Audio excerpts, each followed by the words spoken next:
ఓం నమ శివాయ. శంకరుణ్ణి బోలా శంకరుడు అని అంటారు. శంకరుడు భేదం లేని భావం కలవాడు. ఆయన దగ్గరకు వచ్చేవారు రాజులైన, భిక్షగాలైన, దొంగలైన శివుడు వారిని అంతరంగంగా మాత్రమే చూస్తాడు. ఆయనకు దేవతలు, ఋషులు, రాక్షసులు, మానవులు అనే భేదం లేకుండా అందరినీ ఆదరిస్తాడు. అందులో మనం కొంతమంది గురించి ఇప్పుడు మీకు తెలియజేస్తాను. వారు శివుడి కోసం తపస్సు చేసి వారు ఎలా సాధనను వారి వారి కోరికలను ఎలా నెరవేర్చుకున్నారు అనేది. దేవతలు పార్వతీదేవి శివుణ్ణి భర్తగా పొందటం కోసం హిమవంతుని కుమార్తె అయి పార్వతి ఘోరమైన తపస్సు చేసింది.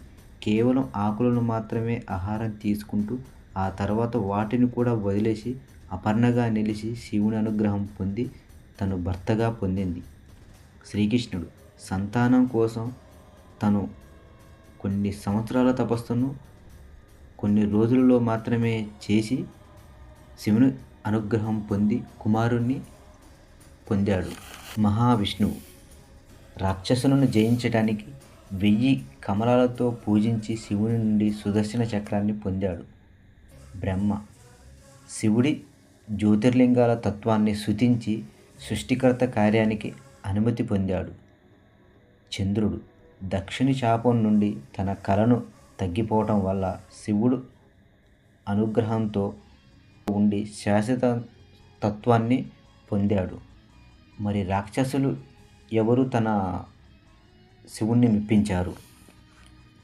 రావణాసురుడు తన మెడను కోసుకొని తన పేగులను వీణగా చేసుకొని నరాలను తాళ్ళుగా మలిచి శివతో స్తోత్రాన్ని పాడి శివుణ్ణి మెప్పించాడు.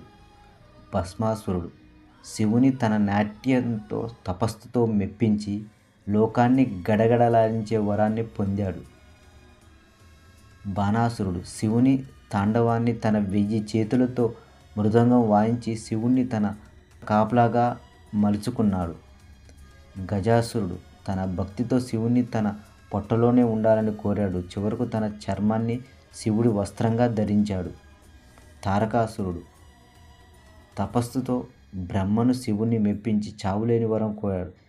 కానీ శివుడు తన వీర్యం వల్ల బాలుడి చేతిలో మరణం పొందుతాడని మనుషులలో మానవ పరమశివుని ఎలా చేరుకున్నారు?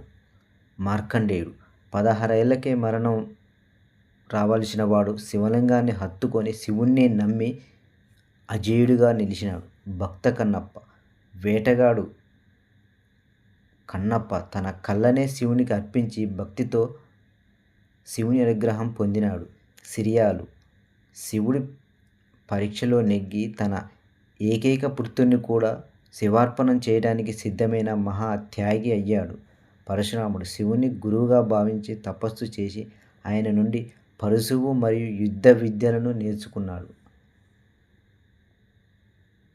భగీరథుడు గంగమ్మ వేగాన్ని శివుడు జటాజటాలతో బంధించి భూమిని రక్షించడానికి శివుని ప్రార్థించి మెప్పించాడు. అర్జునుడు మహాభారతంలో అర్జునుడు శివుని కోసం ఘోరమైన బలిచక్రవర్తి రాక్షసుల రాజు అయినప్పటికీ శివుని భక్తుల నుండి శివుడు స్వయంగా బలిచక్రవర్తి కోటకు కాపలాగా ఉన్నాడు అంటే ఆయన భక్తి ఎలాంటిదో మనకిప్పుడు అర్థమవుతుంది.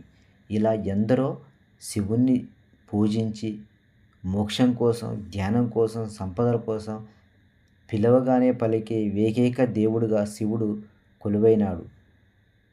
ఈయనకు ఆది అంతం లేనివాడు, సర్వాంతర్యామి.